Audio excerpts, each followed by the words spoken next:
Eguno, Mikel. Lantalan! Bueno, Hemen lan asko dakak, Bai. Ostras, hau zer da gizona. Bueno, berri, Heingenekoa esnekiak, noiz hasi zenuten proiektu hau? 2005an, baina, bueno, historia honekin guk etxean beti ezagutu dugu, etxean behiak beti izan ditugu, jogurrak ere amak eta amonak eta beti egin izan dituzte, baina, bueno, ikusten genuen, zegoela aukera polit bat, proiektu polit bat egiteko, eta 2005an hasi ginen. Hor hasi zineten. Aizu, zuen behiak dira esnea ematen dituztenak. Bai aldago sekreturen bat, edo janariarekin edo behi batek esnea ona emateko. Guk ditugun puntu fuertetakoak badirela, elikagaia, behia jaten duten elikai guztia gurea dela. Heingenekoa esnekiak, ze produktuak egiten dituzue? Hasiera baten hasi ginen gaztarekin, behi gazta, manteko suabe bat, eta gero jogurrak, biak parez pare hasi ginen. Eta gero ondoren jungera pixka bat gazta ondoa egiten dugu, jogur batidoa, gazta zabalgarria, esne likido pasterizatua ere saltzen dugu, formatu ezberdinetan, gazta freskoa ere, eta, bueno, egiten ditugu hainbat produktu. Niri gustatuko litzaidak ikustea, ez dakit, produkture mateo nola elaboratzen duzuen. Guazen aberri? Bueno, venga. Aber bat. Bueno, aberri bitxi gara, eta esan duzu gazta fresko egingo duzula. Bai. Nola da prozesua? Oso senzilloa da, esnea, pasterizatu, eta gatzagia, eta listo. Gero, temperaturakin jokatu behar duzu, eta ja behin gatzagia hartzen duenean, egin bazaio korte bat, deitzen dioguna, zatitxo bat, segun ze gazta mota nahi dugun, gazta fresko lehortxoago edo segun, zatia ondixagoa edo txikiagoa. Jartzen dugu, haunek lirak deitzen zaien hauei mozteko martxan. Hemen egin behar dugu, bere neurria, zatia nahi duen neurria hartu arte.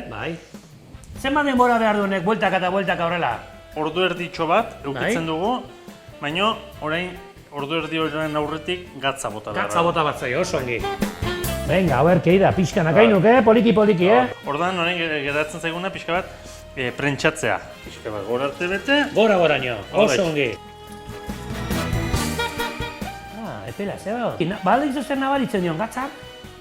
Nabaiten zaio? Ondo botatako gatza. Puntua, ongi nazi ez zeba. Ondo botata. Gazta freskoa probatu dut. Bain, badakit produktu gehiago dituzuela. Joango gara probatzea ikustea. Bai.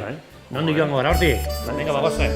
Oso ongi, gozua zeuk, gatza ongi nazia zeuk. Bueno, berri, azeleku politiara ekarri jazon. Meka, hauela mar. Gazta freskoa probatu du, baina hementxe daude beste produktu guztiak. Zu kontatu, ber. Bueno, hau bada esne pasterizatua. Posibla dit probatzea esne pixkat. Bai. Venga, bota, zuk ireki. Nahiko dit horrekin. Arra zeok. Ona. Horratzean azkenean mimo asko dago. Dudik ez. Aberri nik ere emango itzatitxo bat. Aber ongi don. Ni jango dut. Kalidadi marra, zeok hemen? Bai. Baina, bueno, bai begiratu Kremosoa. Goxua da, kremoso. Gero jogurra ere egiten dugu. Jogurra? Naturala? Jogur naturala. Hau politia eta iruditzen zait oso mingoa dela, euskalduna. Boa, ze ona. Ero azukrea norberak nahi badu botatzen zaio. Niko niri eztia botako nion. Hau jogurrakin ere batidoa hasi gira, hau ja produktu berriagoa da, azken aldi honetan hasitako zerbait. Batidoa asko likuidoago da, hau da... Hau potoloxo da, nabari da. Arrazeok, fresko eta arrazeok. Bueno, hau ja, beste hori, beste behi gazta zabalgarria. Behi gazta zabalgarria. Hau tosta batean edo zabaltzeko do. Edo tarta gazta egiteko. Bai, klaro. Hainbat funtzio ematen diote. Osona zeok hau. Arrazeok. Bueno, berri txapeldun, placer bat izan da, zen nolako gauzak egiten dituzuen. Berdin. Sorpresa bat eman nahi dit, etorri, honea. Jakin ezazu, aberri, lortu duzula nire kalitatezko seilua. Hemen jarriko dugu. Hau ore bada. Ore bada. Bai. Venga, eta mundu osora zabaltzea, venga!